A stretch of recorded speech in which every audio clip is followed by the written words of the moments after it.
曾經有嘢想講，但唔知點開口。你仲記唔記得有幾耐想講嘅嘢，最後都冇講得出口呢？呢個晚上，10個處於唔同人生階段嘅人，帶住屬於自己嘅人生拼圖，同你分享10個真實嘅故事。我哋嘅故事又會唔會咁啱係你嘅故事呢？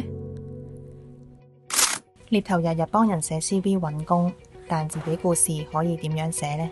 究竟係公平定係親情？細個就想去功成名就，但邊個關心過佢嘅心靈？究竟自己心入面最深處嗰把聲係想講啲咩呢？速度上我知點樣跑得更快，但人生究竟點樣可以跑得更遠？堅持自己係固執定係信念？我學識咗一個人搞掂所有事，但係咪堅強得太耐就唔需要再被明白？好攰啊！有冇人可以安慰下我？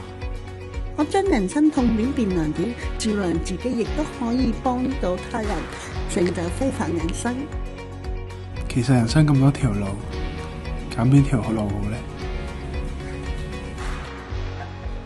每次揸住支標就好似揸住全世界咁，但係又有幾多支真係會掉中我自己個心呢？難得我條命由死神嘅手上搶翻嚟，我諗一定有個使命等緊我去做嘅。10個故事，一場相遇，嚟聽下今晚我哋點樣將我結合成我們。1月30號會展見。